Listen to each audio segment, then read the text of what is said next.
नमस्कार मित्रांनो.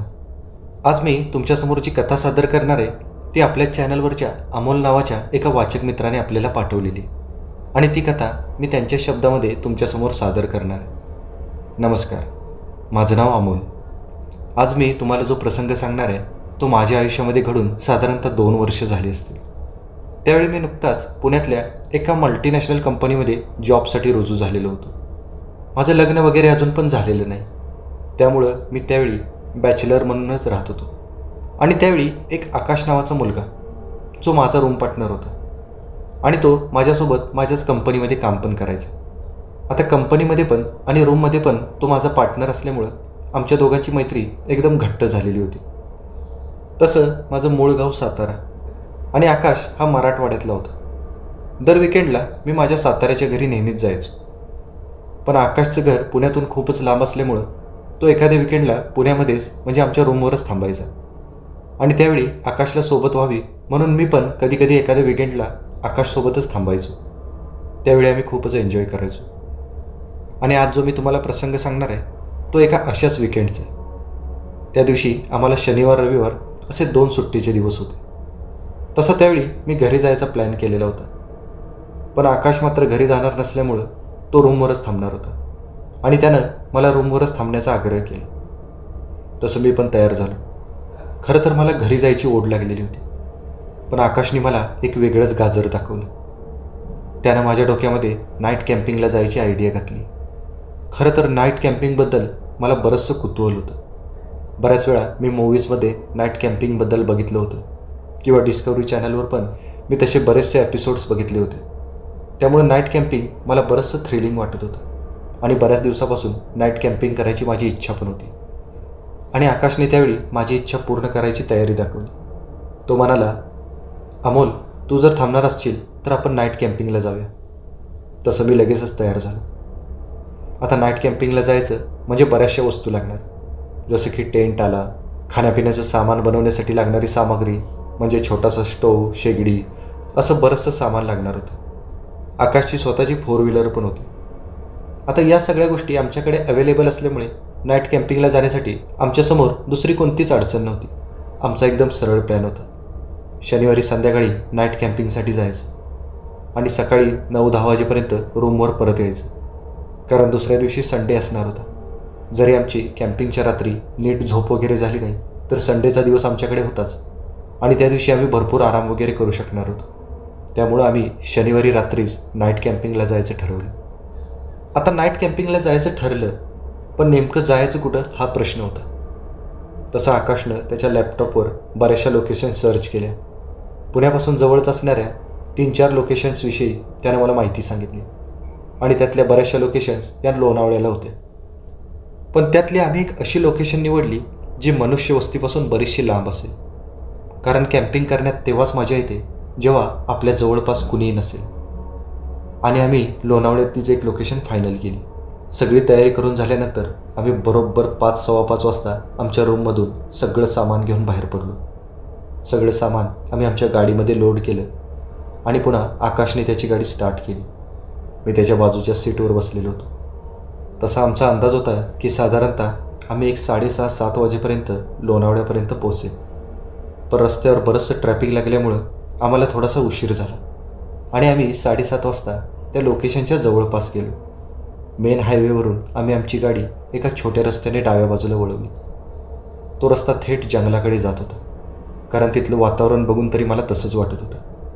डाव्या बाजूला लांबवर खूपच मोठा डोंगर दिसत होता आणि जसं आम्ही त्या छोट्या रस्त्याने वळालो तशी रस्त्याच्या बाजूच्या झाडांची संख्या खूपच वाढली. डिसेंबर महिना होता, थंडीचे दिवस होते आणि अचानक आम्ही डोंगराच्या बाजूने पुढं सरकल तसं धुकं पण दाट होत चाललेलं होतं. त्यामुळं आम्हाला गाडी चालवायला बरीचशी अडचण व्हायला लागली होती. आकाशने आता गाडीचा स्पीड बराचसा कमी केला आणि आम्ही आता हळूहळू आमच्या लोकेशनच्या दिशेने पुढे सरकायला लागलो. आणि एक 10 मिनिटामध्ये आम्ही एक ठिकाणी जाऊन पोचलो आणि तिथं आम्ही आमची गाडी पार्क केली. ती जागा कॅम्पिंगसाठी एकदम आयडियल होती आणि मला वाटतं त्या ठिकाणी बरेच जण कॅम्पिंगसाठी वगैरे ह्याच्या आधी पण आलेले असावे, कारण तिथं डोंगरातील घनदाट जंगलाच्या मधोमध ती थोडीशीच जागा होती जिथं झाडं अजिबात नव्हती. फक्त खाली जमिनीवर गवत होतं आणि त्याच जागी आम्ही आमचा टेंट पण एकदम व्यवस्थित उभारू शकणार होतो. आम्ही पटकन गाडीतलं सगळं सामान गाडीतून खाली घेतलं. बराचसा उशीर झाल्यामुळं आम्हाला आता पटापट तयारी करावी लागणार होती. आकाशने गाडीची हेडलाईट तशीच ऑन ठेवली, कारण आम्ही त्या प्रकाशामध्येच आता आमचा टेंट उभा करणार होतो. मी आणि आकाशने मिळून सर्वात आधी टेंट उभा केला. त्यानंतर आमचं सगळं सामान त्या टेंटमध्ये शिफ्ट केलं आणि आम्ही रिलॅक्स होऊन टेंटच्या बाहेरच्या अंगणामध्ये बसलो.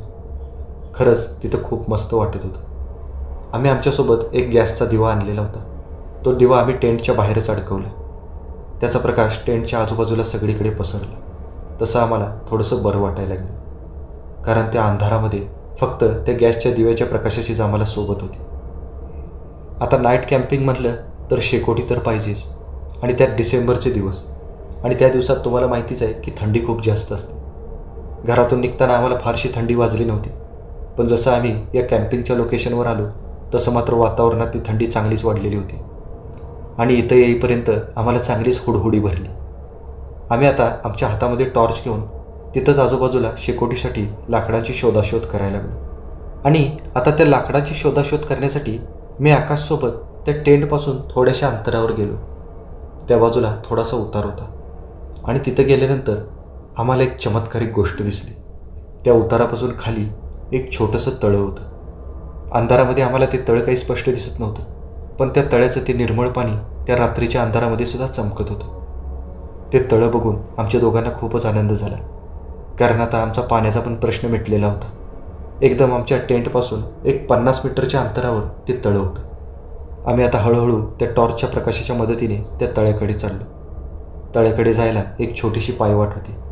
बहुधा इथं कॅम्पिंग करणारी लोक या तळ्याकडे ये जा करत असावीत, हे आम्हाला त्या पाऊलवाटेवरून लक्षात आलेलं होतं. आम्ही आता हळूहळू त्या तळ्याकडे गेलो. आम्ही त्या टॉर्चच्या प्रकाशामध्ये त्या तळ्याची पाहणी करायला लागलो. त्यावेळी त्या तळ्याच्या एक 10 फूट आतमध्ये आम्हाला एक जुनी वास्तू दिसली. कदाचित ते एखादं जुनं मंदिर असेल, किंवा ते काहीतरी एखाद्या वास्तूसारखं होतं. एकदम पुरातन काळातलं असल्यासारखं वाटत होतं ते. रात्रीच्या अंधारामध्ये आम्हाला ते खूपच थ्रिलिंग वाटलं. खरं तर ते काय होतं हे बघायची आमच्या दोघांच्या मनात पण इच्छा होती, पण त्यावेळी खूपच अंधार झालेला असल्यामुळं आणि उशीर झालेला असल्यामुळं आम्ही त्या मंदिराकडं सकाळी जायचं ठरवलं, आणि आम्ही त्या तळ्याच्या बाजूला लाकडांची शोधाशोध करायला लागलो. थोडीशी शोधाशोध केल्यानंतर आम्हाला बऱ्यापैकी शेकोटी पेटवण्या इतपत लाकडं सापडली. आम्ही दोघेजण ती लाकडं घेऊन पुन्हा आमच्या टेंटजवळ आलो. टेंटच्या समोरच आम्ही त्या लाकडाची शेकोटी पेटवली. तसं वातावरणामध्ये उभारा पसरला, आणि आजूबाजूला त्या शेकोटीचा प्रकाश पण पसरला. शेकोटी पेटवण्याचा एक फायदा म्हणजे शेकोटीमुळं जंगली जनावर पण आमच्या आसपास येणार नव्हतं, आणि दुसरी गोष्ट म्हणजे थंडीपासून पण आमचं संरक्षण होणार होतं. शेकोटीचं काम झाल्यानंतर आम्ही पुन्हा संध्याकाळच्या पोटपूजेची तयारी करायला लागलो. आता या जंगलामध्ये कॅम्पिंग करत असताना फार काही हेवी आम्हाला बनवायचं नव्हतं. आम्ही आमच्यासोबत मॅगीचे पॉकेट्स आणलेले होते. आम्ही ती मॅगी तयार केली आणि तिथंच टेंटच्या बाहेर बसून खाल्ली. खरंच खूपच मजा आली. त्यानंतर आम्ही बराच वेळ टेंटच्या बाहेर गप्पा मारत बसलो. खरंच तो अनुभव खूपच वेगळा होता. कॅम्पिंग करण्यामध्ये खरंच मजा होती हे मला त्या दिवशी कळलं, आणि गप्पा मारत मारत रात्रीचे 11 कधी वाजले ते आम्हाला कळलंच नाही. तसं मात्र आम्हाला झोप यायला लागली. म्हणून आम्ही शेकोटीमध्ये अजून थोडीशी लाकडं टाकली आणि आम्ही आमच्या टेंटमध्ये जाऊन झोपायची तयारी करायला. बाहेर शेकोटीचा प्रकाश होता, त्यामुळं टेंटमध्ये जाताना आम्ही तो गॅसचा दिवा पण आमच्यासोबत टेंटमध्ये घेऊन गेलो.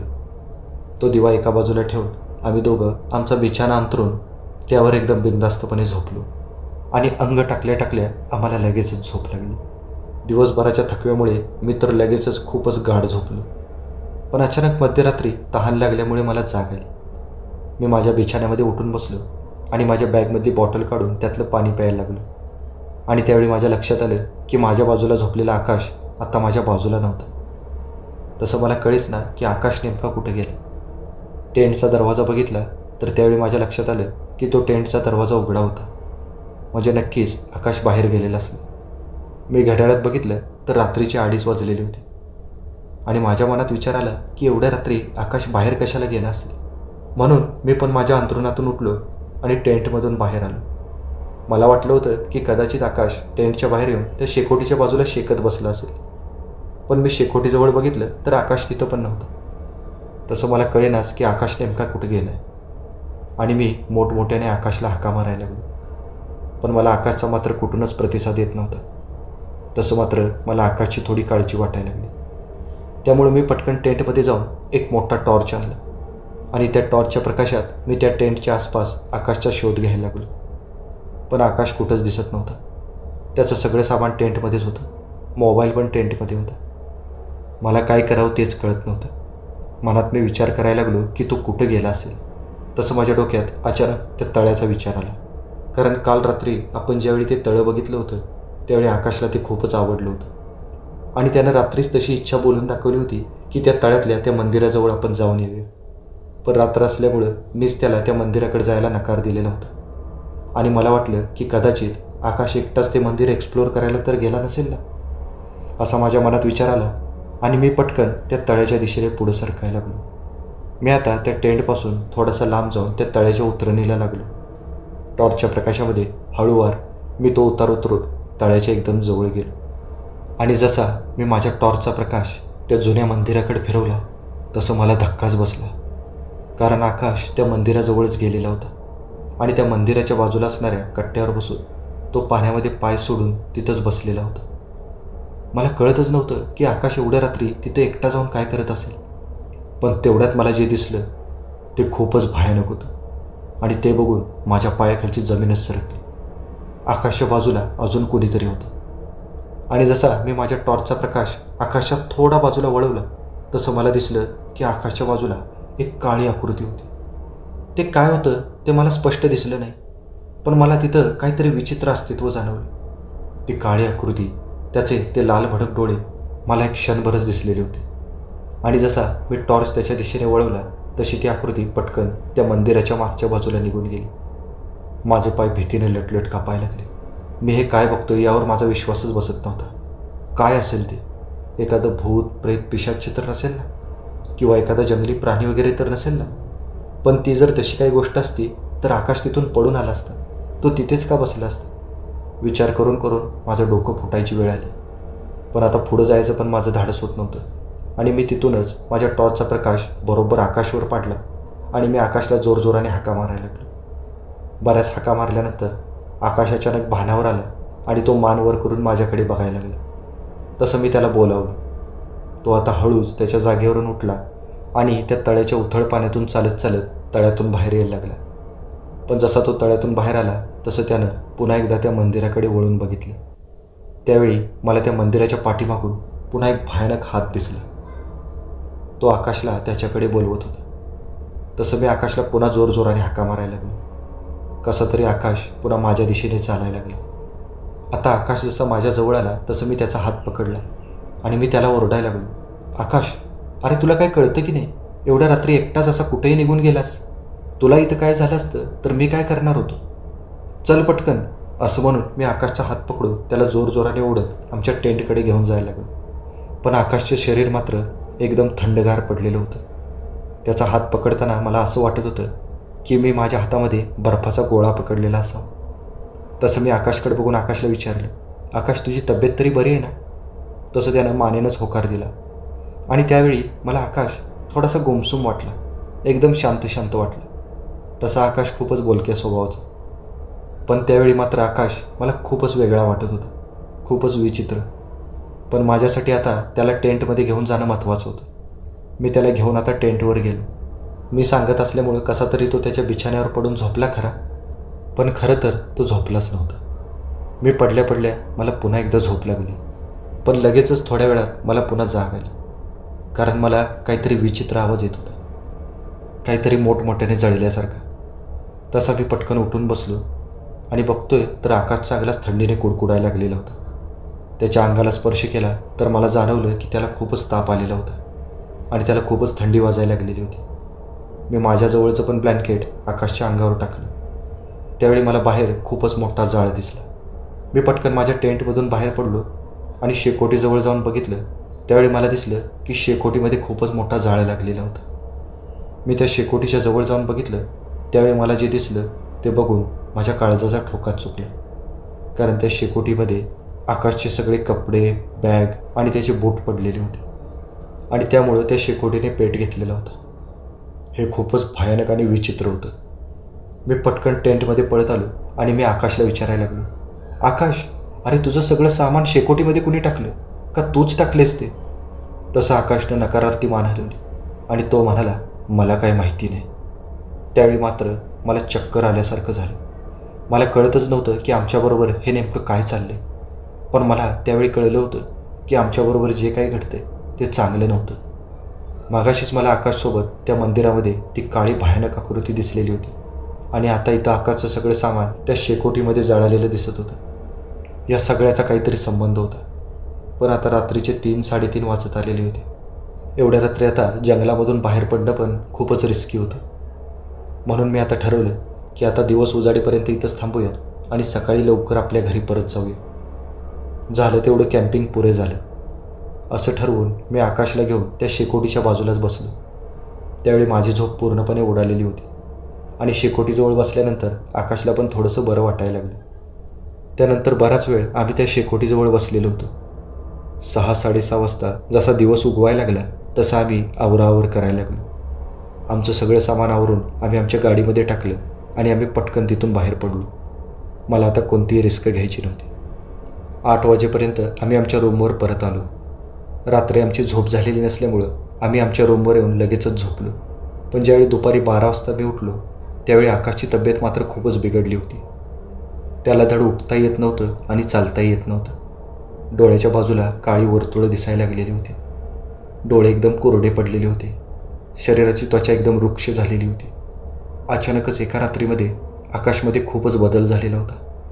मला त्याची थोडीशी काळजी वाटायला लागली. म्हणून मी त्याला लगेचच हॉस्पिटलमध्ये घेऊन गेलो. त्याचे सगळे चेकअप वगैरे केले पण सगळं एकदम नॉर्मल होतं. त्यावेळी मला वाटलं की 1-2 दिवसाचा आराम केला की आकाशला बरं वाटेल आणि मी आकाशला आराम करायचा सल्ला दिला. दुसऱ्या दिवशी मी कामावर निघून गेलो आणि मी ज्यावेळी कामावरून परत आलो त्यावेळी मला दिसलं की अशोकची तब्येत अजूनच खराब झालेली होती. तसं मला जाणवलं की हे प्रकरण काहीतरी वेगळंच आहे आणि आता हे प्रकरण हाताबाहेर जाऊ नये म्हणून मी आकाशच्या वडिलांना फोन केला आणि त्यांना झालेल्या परिस्थितीबद्दल कल्पना दिली. तसे ते संध्याकाळीच पुण्याला यायला निघाले. दुसऱ्या दिवशी संध्याकाळी ते पुण्यामध्ये पोचलेसुद्धा. ते पुन्हा त्याला हॉस्पिटलमध्ये घेऊन गेले. पण जवळजवळ 4-5 दिवस झाले तरी आकाशवर मात्र कोणत्याच औषधाचा फरक पडत नव्हता. त्याच्या तब्येतीमध्ये काही सुधारणा होत नव्हती. आणि त्यावेळी मला वाटलं की आकाशच्या वडिलांना मी जे काही बघितलं होतं त्याबद्दल कल्पना द्यावी. आणि मी त्या दिवशी आम्ही नाईट कॅम्पिंगला गेल्यानंतर आमच्यासोबत जे काही घडलं होतं ते सगळं सविस्तर त्याच्या आईवडिलांना सांगितलं. त्यावेळी मात्र त्याच्या वडिलांच्या चेहऱ्यावर मला काळजी स्पष्टपणे दिसली. त्यानंतर ते एकटेच घरातून बाहेर निघून गेले आणि 1 तासाभराने ते एका व्यक्तीला घेऊन पुन्हा आमच्या रूमवर आले. त्या व्यक्तीच्या अवताराकडे बघूनच मला वाटत होतं की तो एखादा मांत्रिक असावा. तो मांत्रिक आता आला आणि त्याने आमच्या रूममध्ये एक वेगळीच पूजा मांडली. त्यानंतर त्याने त्याच्या बोचक्यातून एक आरसा बाहेर काढला आणि त्या आरशामध्ये बघत तो आम्हाला सांगायला लागला की आकाशवर एका पिशाच्याचा प्रभाव आहे. ते पिशाच्य पाण्यामध्ये राहतं म्हणून. तसं मात्र मला त्या मांत्रिकाचं बोलणं थोडंसं खरं वाटलं कारण मी त्या पिशाच्याला त्या तळ्यामध्येच बघितलेलं होतं. त्यानंतर त्या मांत्रिकाने बरेचसे विधी केले आणि आकाशच्या हातामध्ये एक दोरा बांधून तो पुन्हा रूममधून निघून गेला. जाताना त्याने सांगितलं होतं की आकाशला 2-3 दिवसामध्येच बरं वाटेल. आणि खरंच त्यानं म्हणल्याप्रमाणे 2-3 दिवसामध्ये आकाश पूर्णपणे बरा झाला. पण त्या दिवशी नाईट कॅम्पिंगच्या दिवशी आमच्यासोबत जे काही घडलेलं होतं ते आज जरी मला आठवलं तरी माझ्या अंगावर सरसरून काटा आल्याशिवाय राहत नाही.